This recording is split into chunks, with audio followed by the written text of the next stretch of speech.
Okay, welcome back to the Cycle Pod. Today we're talking about emotions, Danny's favorite topic. Yeah. Woo! We're talking about emotional regulation, suppression, mood meters, all of the good stuff around emotions. This is my favorite topic.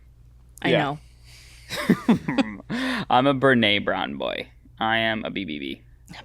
EQ through and through. EQ through and through. So we're talking about emotions. Uh-huh.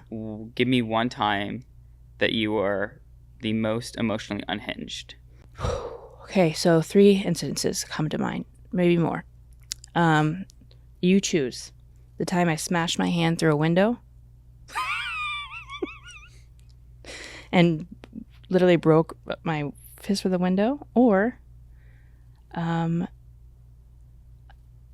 time that I showed up to my ex's house and they called the police and I brought back all of our sex toys. What's the third option? When I was in the psych unit. The second option, please. Okay. I can't control my emotions. Especially with breakups. Breakups are like really hard for me. Just like that love and intimacy, right? Totally codependent. I was really codependent when I was younger. I really worked hard on it.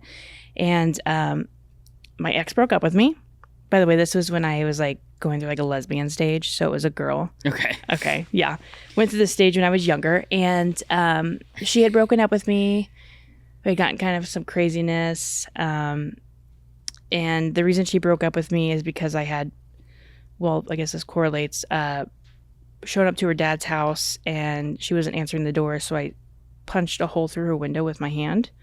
And so she had broken up with me. I actually have a scar on my arm. You tried to break into her house? Yeah, I was like, open up the door. Open up the fucking door. My whole fist went through the window. Wow. Of the door? Hard. Of the window. Oh my window God. next to the door. Damn. Like an actual large window. And she was, I will never forget. She was sitting on the couch and like the glass like all just fell and like you could see through the blinds and she's sitting on the couch. And she's watching Harry Potter. And she's just like, what the fuck?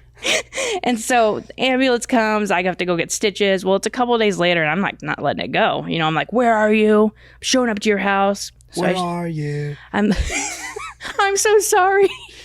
You know, trying to make up for it. And she's like, you need to leave me the fuck alone. You know what I mean? Like, please do not call me. Do not text me. So you were the obsessive attachment. Always. Yeah.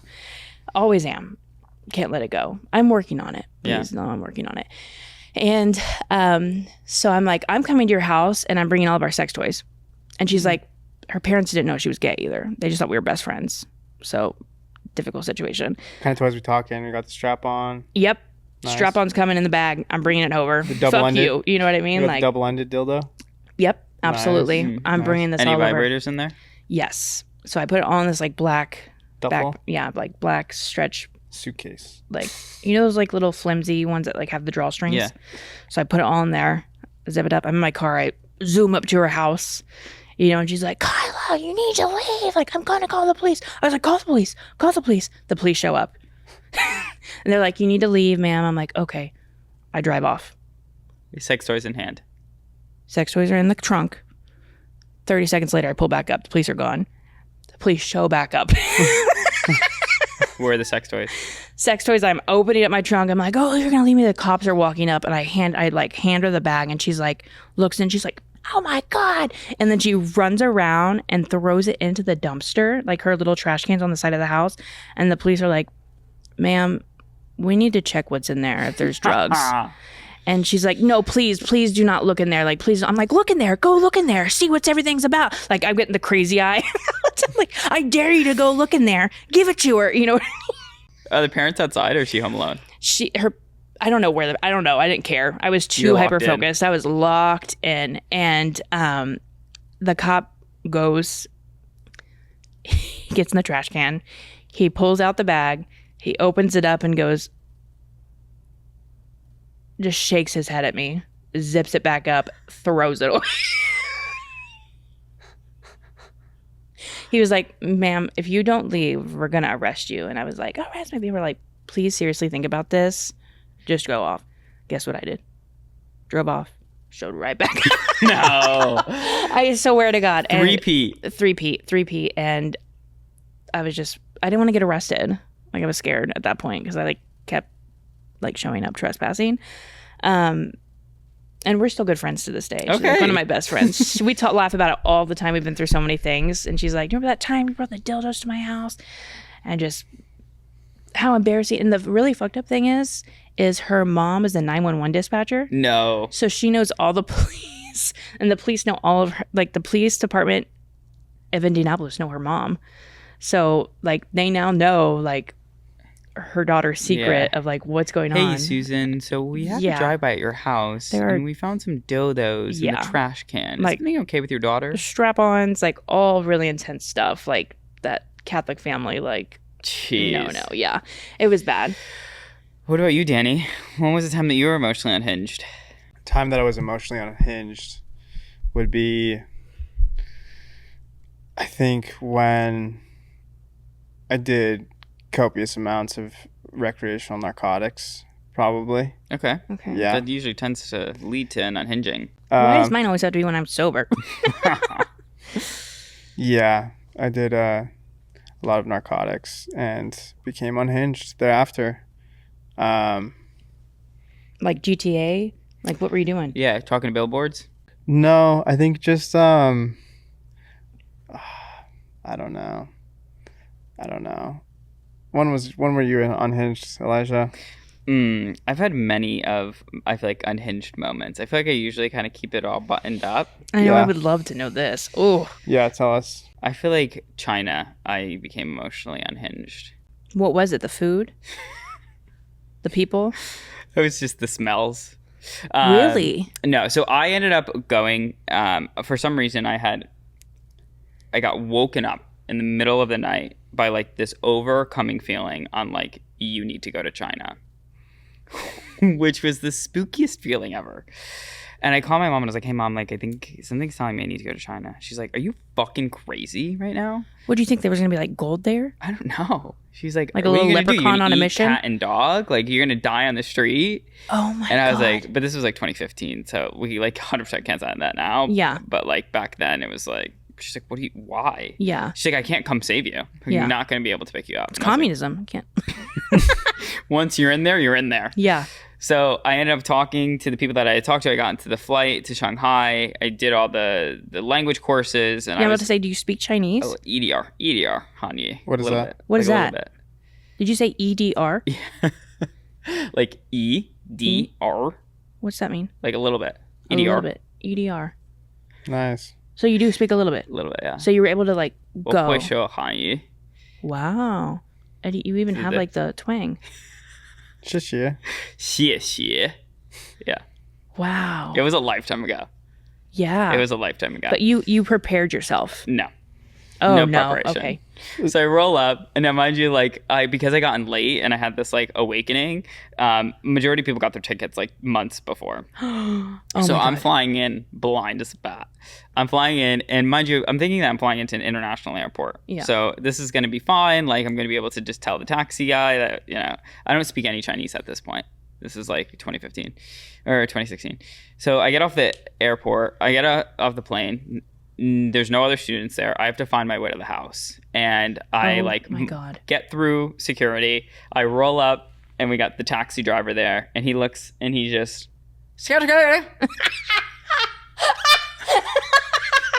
What does that mean? What does that mean? He's like, "Where you going, brother?" And I was like, "Huh?" I was like, "To downtown," and he was like, "Hey," and I was like, and then I'm like showing him an address. Oh my God. And then he finally gets it. So now we're going. Now, mind you, I'm thinking that some people will speak English. No one's speaking English here. So we're on our way. We're putzing down. It's like a 45-minute drive. Keep in mind, China is huge. Where in China were you? Shanghai. Where is Shanghai? Close to Shanghai- Hong Kong? Close to what? Beijing, Uh-huh. Shanghai, Hong Kong. Okay. So city. But like Shanghai is like 32 million people or 30 million people. It's a big city. It's one of the biggest cities. Yeah. Wow. So we're driving, and then it starts to downpour. Rain. Rain. Oh no. Torrential. Monsoon season. In the middle of monsoon season. Oh, now, mind you, my I have God. my 2 suitcases, and he like pulls up to the address, and it's just this long alleyway. I have no idea where Which I'm going. one? Where do I go?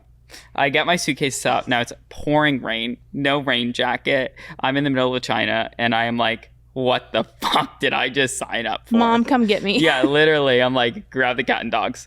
And I'm just like getting my way down the lane, and you take a left turn, black alley. Take a right turn, deeper alley. So it's like, what is it when you walk in? There's just like a labyrinth almost of like side streets within China. In that moment, I wasn't proud of it, but I start to hysterically cry. I would too. I'm like, what do I do? How did I get here? Why am I here? I would have called 911. Full emotional It unhinged. doesn't work in I China. don't know if 911 is the same in No China. phone. You don't have any service. You didn't get service? No.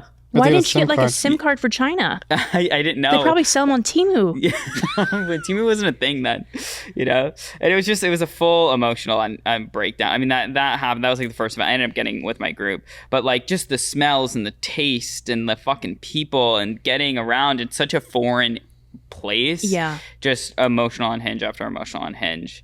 And then we lived in like a real world house, so there was like 40 kids in this one house From all different countries. From the same all college, from right? the college, all from my college. Okay, God. So it was all like the same kids, but then it was just like who's sleeping with who, Oh, who is God. like ratting who out, who's going out, who's I not love those going situations. out. It was like a full on like simulation of like real world. It was very crazy. And I ended up being in like the it group, so there were 6 of us, Yeah. and we had a name for ourselves, and everyone was like calling us out because we went out so often. And I just played into it. And I was in my villain era during that time. I would too. Yeah, so there's been a few times where I was emotionally unhinged during that experience. But that was my like emotionally unhinged era. I didn't know about Brene Brown at that point. Did you end up hinging yourself back together? No, I got thrown out of the program. How? Being Yeah. the villain? Yeah, I was the villain. What happened? Tell me. They ousted me. I was snuffed. What did you do?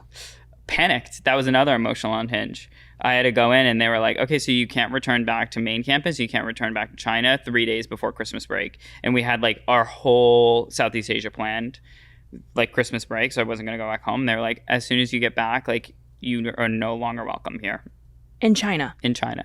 So I was like left out there with my bags again, just in the middle of China. Like China won't let you come back, or the university? The university won't let Okay, me I come was gonna be back. like- no, I'm good with the Chinese. I'm Okay. bad with the university. Because you did some stuff. I did some fucked up shit. God, And you in ended up China going back too? to China? Yeah, in China.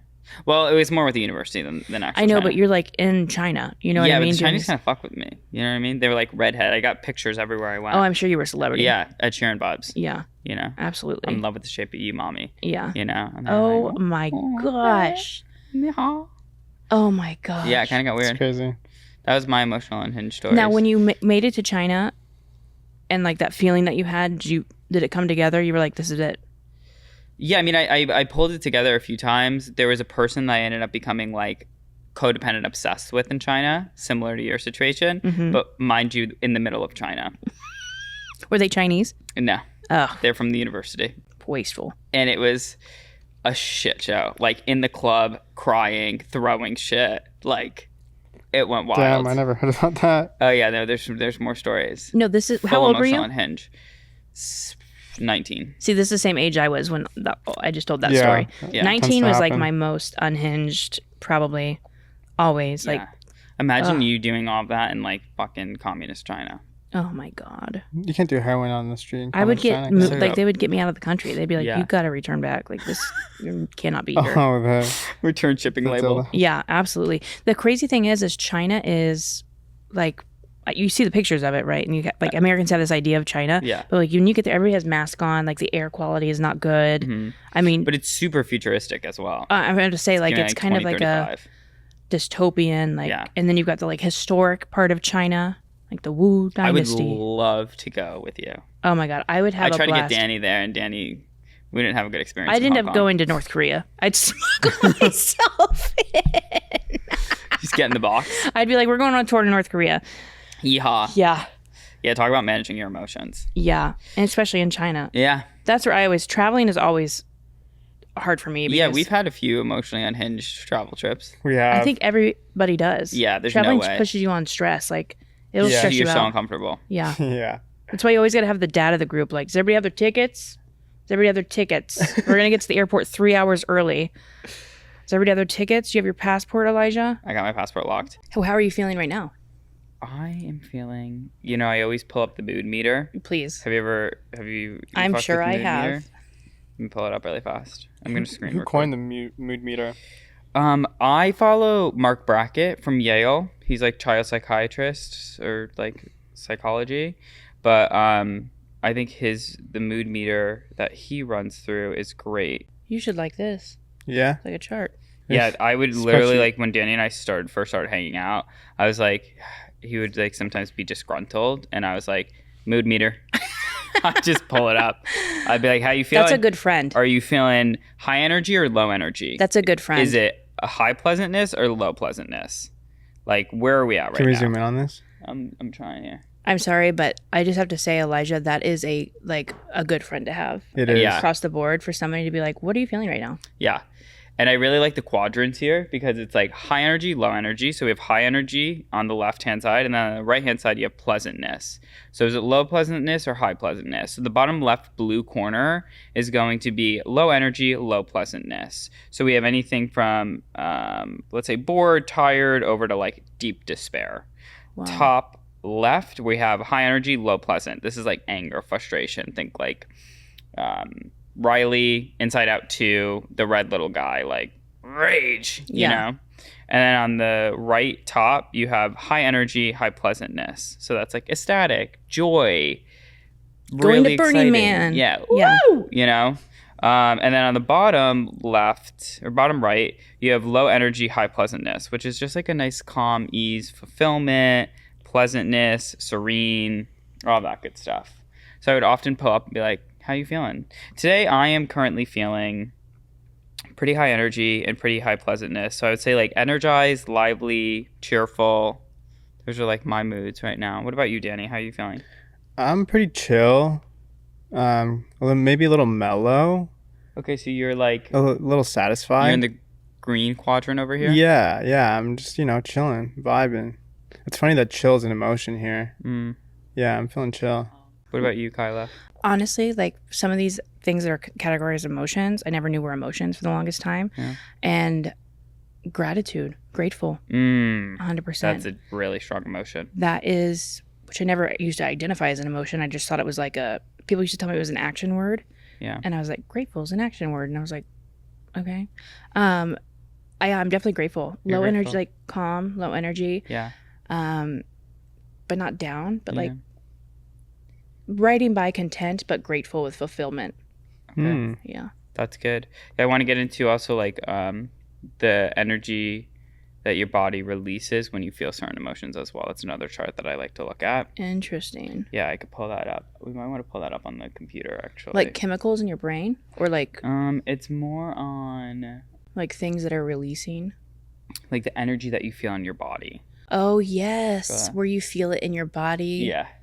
Yeah, they always ask this in meditation too. This is like the psychosomatic, like representation of Yeah, emotions. exactly. There you go. Yeah. Anger is a lot in the head and the chest. Happiness is like heavy in the head and the heart. God, I can feel some of these so strongly sometimes. Yeah. And you feel it in your whole body. That's what's Yeah. crazy. And it takes over your body. That's why I'm like more EQ over IQ, because it's like logic is like in your head, right? Mm-hmm. You sometimes feel like, I don't think so. Like maybe if you get something right, you're like, oh, you like had a breakthrough, but there's still emotion tied to that. Like I think the psychosomatic experience with emotion is crazy. Mm-hmm. It is like so sunk up to your like whole body that it is truly wild. Yeah, you are a whole being. You're a machine. Yeah. Right. So everything's connected. Mm-hmm.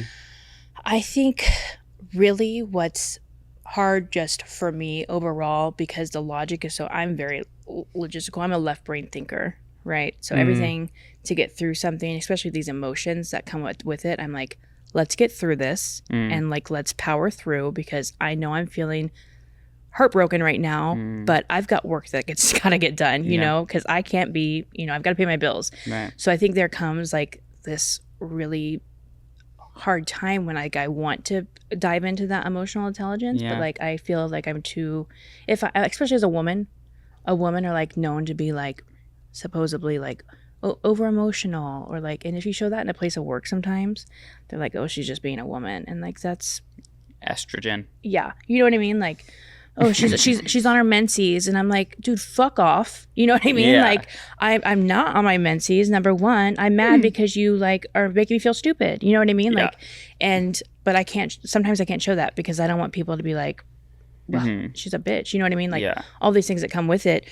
So I think it's challenging for some people because you don't want to be perceived a certain way either. Yeah, with your emotions. And emotions are hard to control too. I feel like if you're hyper emotional, you're also kind of like a loose cannon sometimes, you know, because they're like run like waves through your body, and being able to harness that and actually focus it and metabolize it is really an art. Yeah, it's so cool because it's energy inside of your body. Like it's physical energy in your body. People can read it too. Yeah, you can read it. You call me out all the time. Yeah. You literally, if we are on a work meeting, he does this all the time.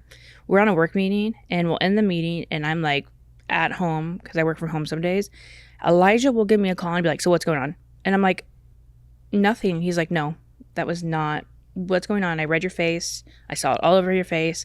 Tell me what's going on. And I'm like, you know, like I'll go into this whole thing. I just felt this way. I'm telling you, if I've probably only had one other friend that's like that, and it's a great quality to have. I adore you for it, and it's a really great just thing to have as a boss running a company because you need that in that environment 100%. It's almost like Elijah has like an emotional x-ray, you know, like he can see through like this heat map. Like, that's how I see it though. Yeah, he can like literally visualize and I think this. You can manipulate your emotions as well. Like I almost take this back to childhood where it's like I just had a rough one with dad, and I feel like there's so much he had so much love for me, but it was just shown through aggression, verbal, physical, just so much energy thrown at me, and I've always felt like I've had this pent up energy inside of me because there was like so much thrown at me at such a young age. And I'm like, how can I almost like rework that or like manipulate that where it came in maybe negative and it's like now positive? And whenever there's experiences or emotions that are happening within inside of me, I'm like, how do I identify it and how do you use it for good or like rework it? Same thing with other people, because it's like if you are passionate or you are grateful or you're coming from a place of like high energy, like you are nearly unstoppable. Yeah. You know, but it's like, how do you harness that? And I think a lot of people don't know how to make that connection between the logical brain and the emotional brain. It's like difficult. You also have the thing of like secondary emotions, which play a huge part. Like I didn't know this for the longest time until I went to like rehab and someone was like, I was like, I'm angry. And they're like, no, you're not. You're fearful. Yeah. And I was like, excuse you? You know, because a lot of my anger comes from fear. Yeah. I'm fearful of how the world perceives me, how people look at me, body issues, all these different things. And it's coming out as anger or being mean, but there's secondary emotions to it. So there's like the core root of the actual emotion. And people don't want to go into that and like figure out what they're actually feeling because they're so stuck on the energy that they're feeling, the anger, the pent up anger, something's going on inside of them. And it's just the tip of the iceberg. It's fear-based. Yeah, it's just the tip of the iceberg. If you look up the emotional wheel. Oh, the emotional wheel. Another one. Another great tool. I would study this shit. Like, that's how I got into all this. I would always read books, and I was so fascinated with emotions. So, I don't know. I just loved it. I thought it was so cool. It's like, how does your body feel these things? And then it's like you have like the inner circle, so happy, sad, and that's like surface level, like tip of the iceberg. And then it becomes more granular, right? So as you zoom into like happy, for example, playful. Okay, what is playful? Is it aroused or is it cheeky playful? Okay, is it optimistic? Like, is it hopeful? Is it inspired? Like, you could get more granular, and it's almost like training a muscle. You go to the gym and like you train and you could lift more weights. It's like the more granular that you could get with these emotions, the faster that you could process it, the more mastery I think you have over your own body. And then for me, at least, it's like the more mastery I could view it in other people and like help hopefully find ways to connect with them emotionally to motivate. Yeah. You know? It's like that quote, like you can only meet others as deep as you've met yourself. You know, and if you have the ability to go this deep and find that last outer ring and where you're at, you can also see that in others too. Yeah. Now, don't cancel me. Hear me out on this. It's always a good phrase when you say don't cancel me. And then I don't know how you feel because I feel like sometimes we like match up. Like, I don't understand what's going on. I don't know what I'm feeling. Like, I understand like the bad, surprise, happy. I get all of those, right? Like, I know those emotions. Then the outside ones, right? The next tier. Yeah, I can identify a lot of those. But the ones on the outside really feel like they blend together for me. Yeah. You know, like if I see cheeky and joyful. I'm like, that's the same thing to me. You know what I mean? So? I maybe that's just because I struggle with identifying and emotional regulation because of just past experiences. That to me, I can't identify versus when I'm feeling joyful or when I'm feeling cheeky. Because to me, of course, I see, the face chart, the emotional face chart. That's old school for me, and like it helps me identify better. Because if I see someone cheeky and they're like, that's cheeky, and joyful is like, you know what I mean? Like that I'm able to see visually. But as far as the words and like putting it into myself, I can't identify it. I think I see cheeky as like playful, almost like childlike-esque, or you're like almost like teasing someone in a fun way, or you almost have like a bit of banter. Like tongue in cheek. Yeah. Like, oh, they're cheeky with it, they're like, ooh, and you're kind of like, butt cheeks. Yeah, exactly. And then joyful is like, you're happy, you're present, you're in the moment. There's like, like it's a more fulfilled feeling, where cheeky is almost like a little bit lighter than joy. Of course, if we do that with all of them, and of course I can feel that breakdown, but if I'm just looking at it and I'm like, and you ask me, are you cheeky or are you joyful? And I'm like, both, you know what I mean? Like, are you valued or respected? And I think value derives from internal, or do you have respect for thyself? And like, do other people have respect for you? Mm-hmm. Yeah, those words, right? But like some of these, like, okay, let's start with the anger one, like numb and ridiculed. I think I feel those both things when I feel ridiculed. I think that you could feel both of them at the same time. But then I feel like those are both. I think numb is kind of like, I think about emotions or experiences that I've had, where it's like my father passed away. There's like a numbness there, or seeing people go through that experience, versus like you're feeling ridiculed. It's like someone is looking down on you, or you're feeling like smaller. Versus numb, you're like almost observing your body from a different point of view. I guess it's because I'm feeling all of those emotions at the same time that I put them in the same box of ridiculed also means numb, because when I was ridiculed, I felt numb. So that's where I blend it together. And of course, that's not healthy, because I'm putting it on that one box. But this is what we need to do with kids. Like, how are you feeling? Yeah, I wish we would learn this in school. That's, I'm like a big, I can't wait till you have kids. Oh my God. Emotional intelligence teacher. Your kids are going to be like, Dad, I'm feeling hostile. You know what I mean? Yeah. And it's just going to be a great... don't come out of your room until you could label 3 of your emotions that you're feeling right now. That is beautiful. If my parents would have done that, which shout out to them, they did the best they could. But like, if they would have been like, Kyla, go up to your room and tell me 3 emotions you're feeling and why you're feeling that way. I would be able to process a lot of the things and issues that I have, because if I would have just been able to identify emotions and then regulate them instead of self-harm, addiction, all these different things and mental health that comes with it, or get depressed, I would have been so much, so much more successful, instead of feeling like I feel isolated, so now I'm going to go use drugs, or I feel sad, so now I'm going to want to kill myself, or all these different things. If I would have been able to identify, things would have been a lot different. And neutralize them as well, right? Because once you identify them, it almost takes their power away. I think there's like an intrinsic fear that is triggered when you have an emotion, but you don't know what it is, And then it's like stepping into the unknown. Whereas if you can identify and neutralize it, then it takes that away, and you can like essentially disseminate that within yourself. I find myself having the same thing, Kyla. Like between that transition with the second and third ring, I'm kind of lost in the sauce. I'm like, we're swimming in the different words. I'm like, I don't know which and one like, it is. I'm and just then, doing a backstroke back here. I think it like triggers a sense of fear, because it's like the unknown. Like, what am I feeling? I don't even know what I'm feeling. How can someone else? I think that is. We posted a video a few weeks ago, and it's like I think it's going pretty viral. And I love posting on the Break the Cycle Instagram account, because my job, whenever I'm looking for audios or I'm trying to create that content, working with the team, I'm like, how do I invoke emotion? In a person watching. Yeah. Like someone is doom scrolling in Great their marketing bed, tactic. 1 a.m. And how am I going to shoot a little dagger to their heart? And like invoke emotion, which is a little bit fucked up. Sick and twisted. Well, it could be a positive emotion as well. Yeah, it is. Or just like what I think, if you could feel an emotion, that means that you have to, at least for me, I guess, not everybody, identify it, or like take, like something's pulling at your heart, something's pulling at your body. Like, it's your job to track that back. And it's like, why is this resonating with me? Yeah. And what past experiences have I gone through that have like made that like connect with me personally, you know?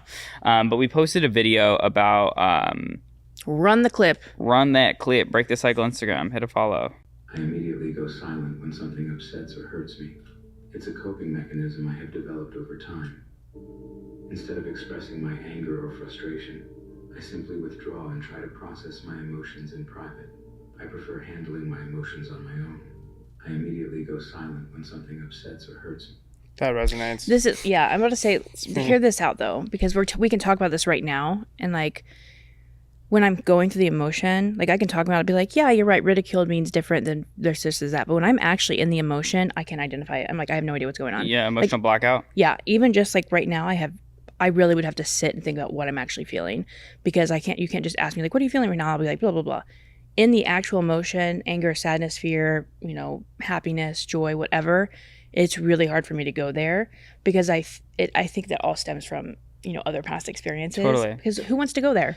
Yeah, and it's your emotional brain or your feeling versus your logic brain are in like two different parts. Mm-hmm. Left and right. Sure. Yeah. Like almost like inner and then like outer, like frontal lobe, like processing information. Then you have like your limbic system, which is like you experiencing and feeling that emotion, right? So they're different. It's a pathway. Majority of people, it's like very, it's like snow came to Indiana and there's 2 feet.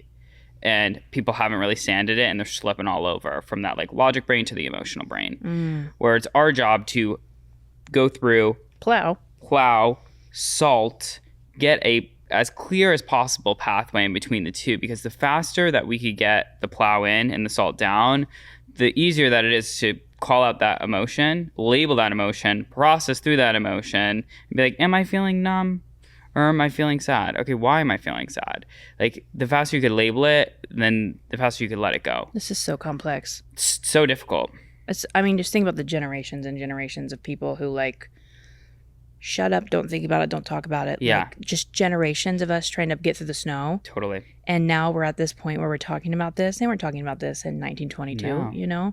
They're going through the Great Depression. You Yeah. know, they were trying to find jobs. But I'm just saying, like, where do we go when we do get to that point where everybody's on that path? Like, Yeah. Are we going to reach the ultimate, like... I think it's like Maslow's hierarchy of needs. Like Yeah. physical, like psychological needs, hopefully self-actualizing.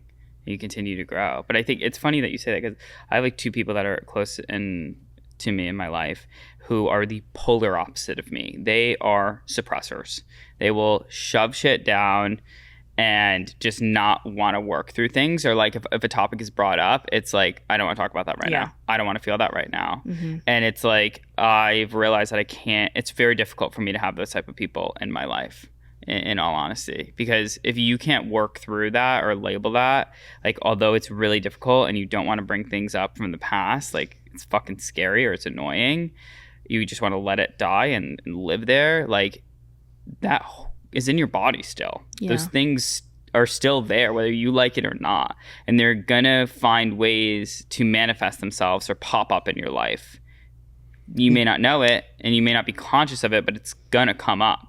So It's a cycle. Yeah, you got to break that fucking cycle, you know? And it will get passed down and just keep going and keep Yeah, going. if you don't confront it head on, then eventually it's going to end up perpetuating into an even larger problem. You know, that's the difficult part. Yeah. I think that's why it irks you so bad when you see people that are just like repressing that, you know? It's Especially just- people that I care about. I get so mad. Yeah.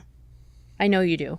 Like, Yeah. especially in the work environment, you are like, Kyla, take a step back. Yeah, take a deep breath. Take a deep breath. And I'm like, no, like, let me go. You know, sometimes I want to just be like, let me vent. I think that's where I struggle a lot, is like, I just want to vent and talk smack, because I like, that's how I process things, and then I'll get over it. But you really challenge. Elijah does a really good job of challenging, like, do you need to go there? Or like, can you just process what you're feeling and let it go, instead of like going through the whole experience all over with somebody, which is very interesting. It's so challenging. I don't know how you do it. When anyone is like processing a strong emotion or coming to me with some type of problem, I'm like, do they need to be helped, held, or heard? Those are the 3 that I go to. Helped, held, or heard. Or like you could say hugged as well. And sometimes like you just need like an embrace and be like, It's gonna be okay. Or humped. I need to get laid. Yeah.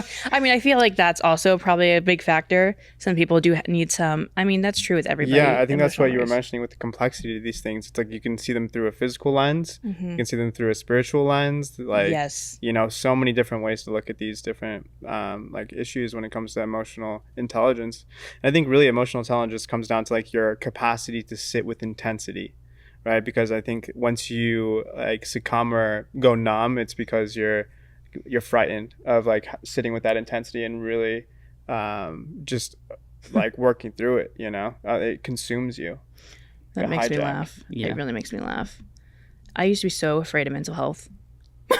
It's sick. It's really sick. When I was little, I used to be so afraid of mental health because my mom is mentally ill, like severely, like manic, cleaning, you know what I mean? Like throwing things, manic episodes, Mine too. screaming, locking me in closets. You know what I mean? Like, I locked myself in the closet. did you come out? Finally. Welcome. And it was just very intense, like just some abuse, you know, some things. And I was like, I'm never going to be like her, you know, like I was like, there's no way, like I this is too scary. I don't want to go to the psych unit. Like seeing people like cut themselves, like all that crazy intense stuff. Yeah. And then turn right around. There it is. Right. That's me. You know what I mean? Like, Well, you right in resist, front persists. of me. Resist, and it was there. It's just Always. and I do think that there's a correlation in between like being able to withstand or having endurance. Like we were talking about it, both of us, earlier today / yesterday. Like I feel like both of you guys are strength and like sprinters. Fast, run, go. Yes. Versus being able to endure. And I remember like doing workout classes where I'm like, my strength is more on like how much do I have in my tank and how long can I persist, basically. And I think that there's a correlation to that versus like feel it full on and then like let it go. I don't want to do it anymore. Do you understand what we're talking about? Yeah, I think like weight training, sprinting. Like there's two types of people, right? There's a people that are like long distance runners, and then there's the sprinters. Yeah. I can never do long distance running. Like my mile will take me 30 minutes. You know what I mean? Like, but if you have me like push, like weight drop, you know, whatever. Do a 40-yard dash. Yeah, like you're quick, moving. I'm moving. That's it. All I have to do is like 10 seconds. You know what I mean? Like I'm done. But like if it takes like long term, which I've always wanted to be long term, you know, long distance. Like I've always wanted that, but my body's just not made that way. Like I'm meant to tackle people. Like, I mean, just how I'm built. You know what I mean? Like that's just my build. I can relate to that a lot. Yeah, I think I'm definitely more oriented to just pushing through.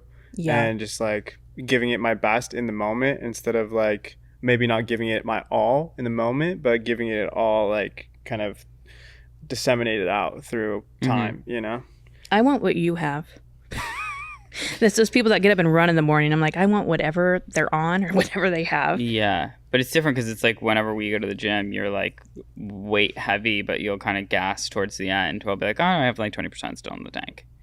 So it's a different type. And I think Elijah's still running. Yeah, it correlates. But I like to push myself as far as I can because, you know, then I can lift more. But is the goal to lift more or is the goal to lift longer? You know, and that's the question. Two different goals. What do you tell yourself when you're going long distance and anything? I am like heavy with affirmations.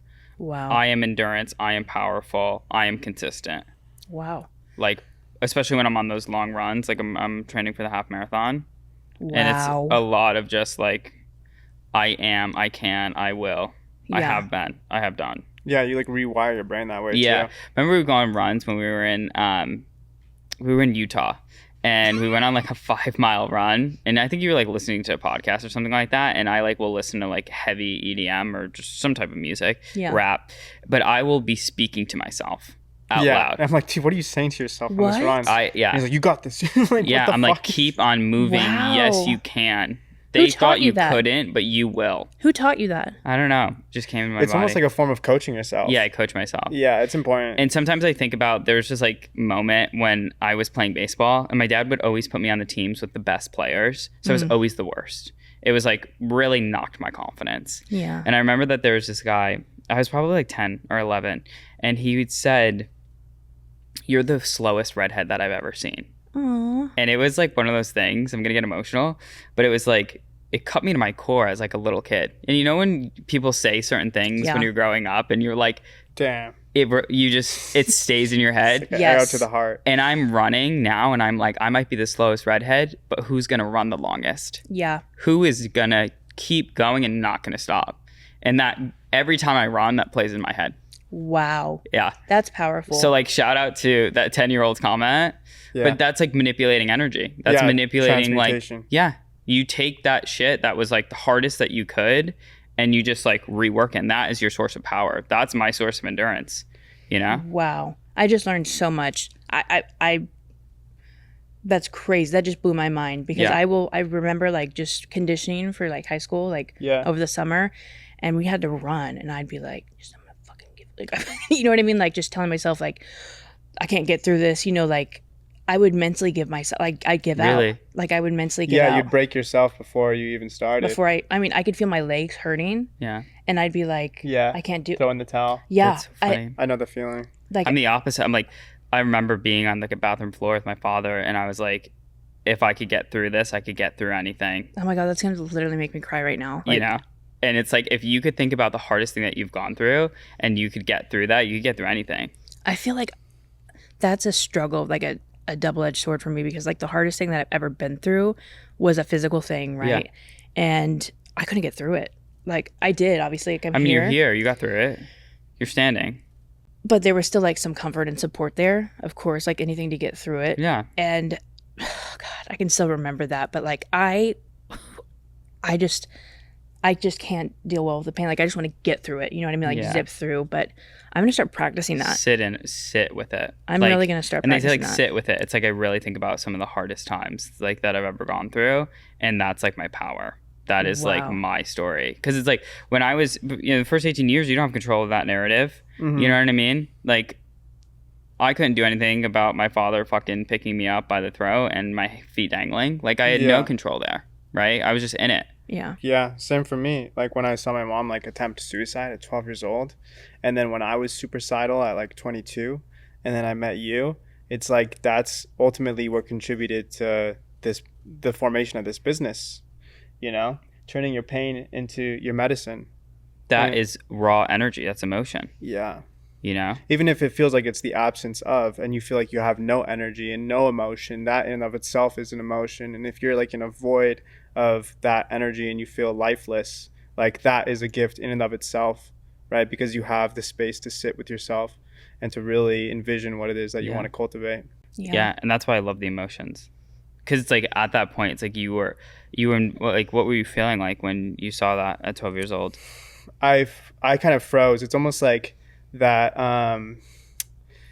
video of like a lion chasing a gazelle, and then after the gazelle gets away, it just like starts shaking for like, you know, 3 minutes because it's like trying to like process. That's so sad.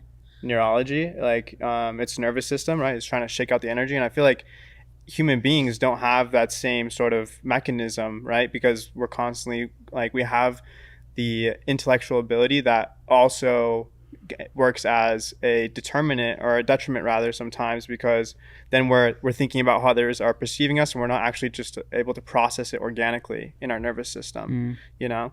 But in that moment, I was feeling like, oh my God, this is my mom. Like, am I not like worthy of living a life of abundance or stability, etc.? And eventually I was able to kind of shake it out, but it ended up circling its way, and, you know, I resisted it, and it persisted throughout my early 20s as well. Mm-hmm. But yeah, really glad to have met Elijah. I think you've helped immensely in me being able to let go of those certain things, and I'm still on that path, still on that journey. But yeah, it's... You know what's funny in all of this? It's not funny, but like what's funny in all of it? He didn't name the emotion. He didn't name the emotion. Yeah. You described it. Froze. Yeah, I froze. I think I felt... What were you feeling? I felt numb. Yeah.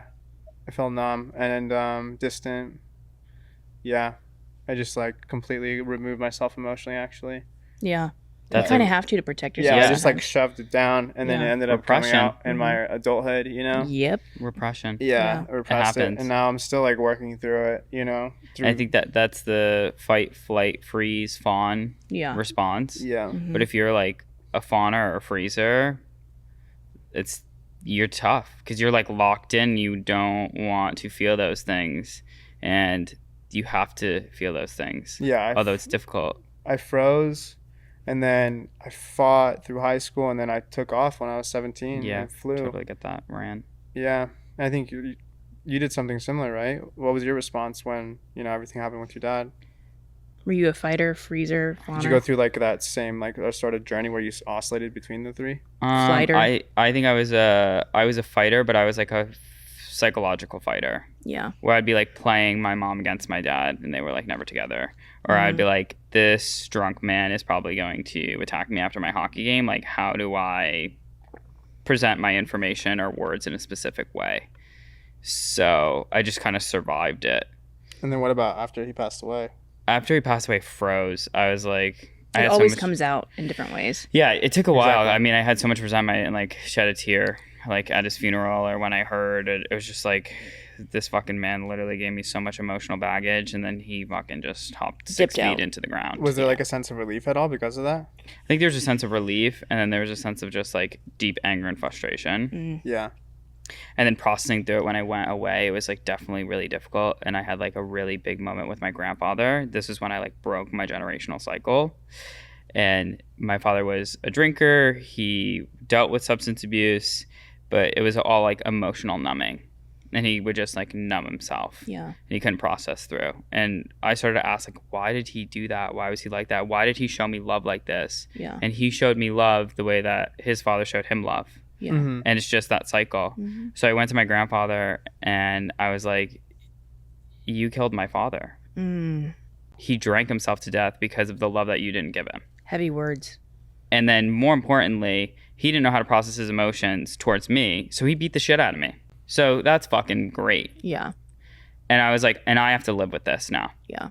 Your actions caused this third generation. Yeah. Right. But now it's my job to get obsessed with Brene Brown and the fucking emotional wheel and work through this shit in hopes to build a company that could actually help people work through that shit. Yeah. Because like it killed him. Yeah. Yeah. So it's like whenever there's your story and these emotions that are so strong, it's like it's energy inside of you. And it's like I had to work through that. And like, I mean, he just sat there and just took it. What was he going to say? Like he didn't know how to. Yeah. My grandmother was like screaming like, don't say that. But it was like my truth. I had to release it. Of course. And once I released it, it was so powerful because I was like, I unpacked the emotional baggage. How are holidays now?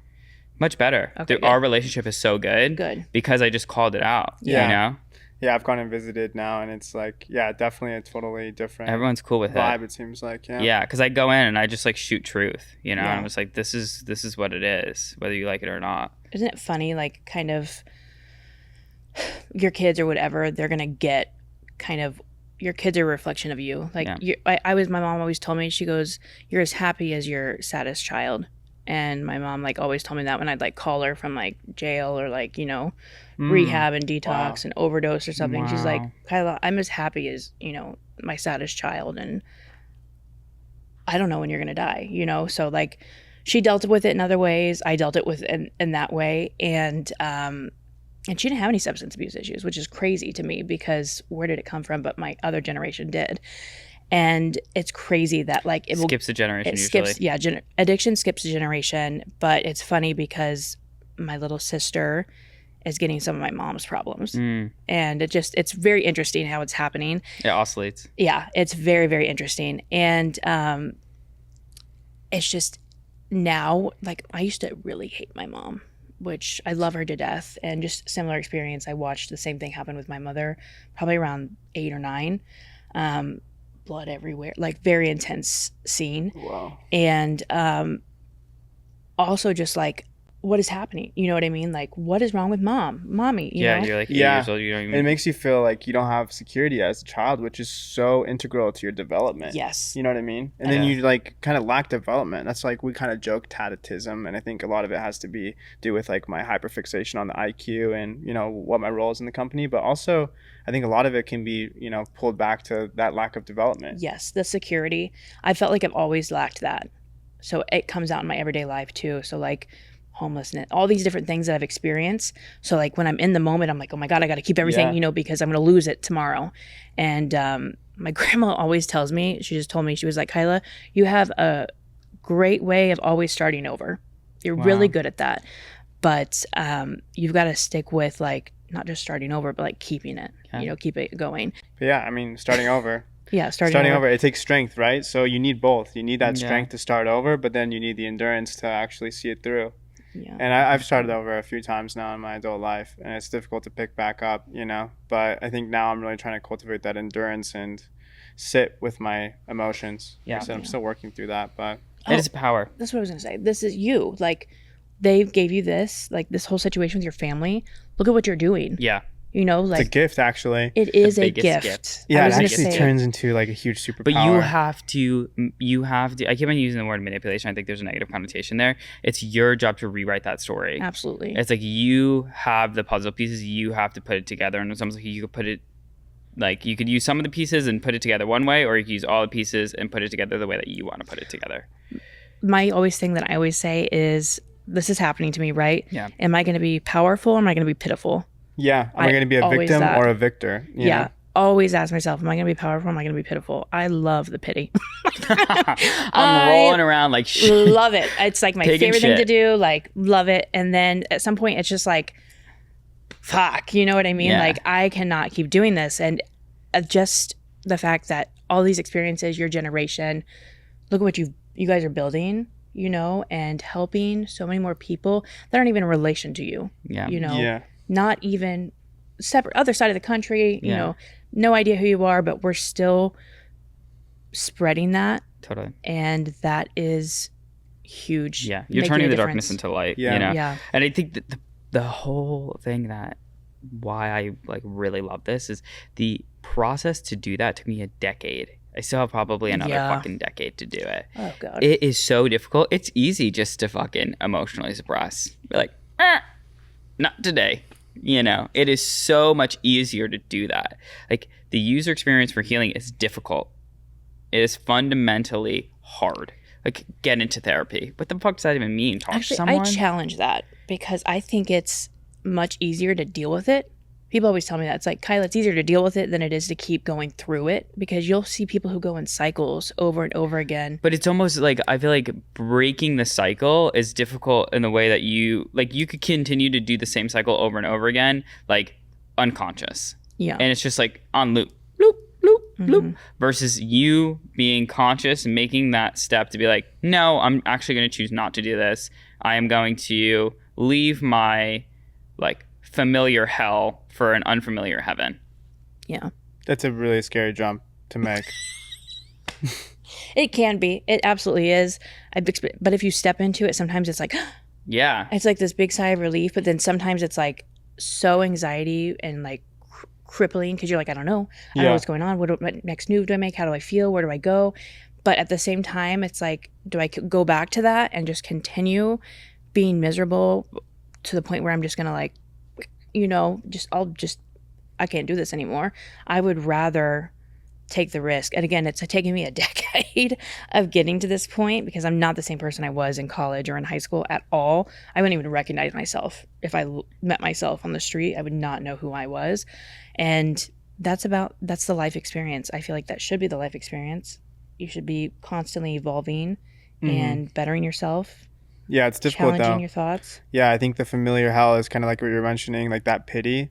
I think oftentimes people get into this pattern of feeling like beating themselves up, and it almost feels like good, It's because like that's what's known, that's the routine, and like they'll try to step out of their comfort zone and try to start hanging out with new friends, try to break unhealthy habits, whatever it may be. But as soon as something triggers that same sort of pity, then they're right back into it. So it takes a lot of patience too to make that transition. Good. Pain feels good, and there's almost like this puritanical work ethic, and then people make these sacrifices for their self-actualization just to kind of like get off on this like pain. This was such a great episode. Thanks for talking about our emotions, emotional suppression. Love the therapy session. Breaking cycles. Yeah. Yes. And if you're dealing with some difficult emotions or loneliness or things that you feel like you need help with, your mental health, therapy, psychiatry, give us a text, give us a call, hit the link in bio. We're here to help you. We are breaking generational cycles ourselves, and our goal with Cycle is to help you break your generational cycles.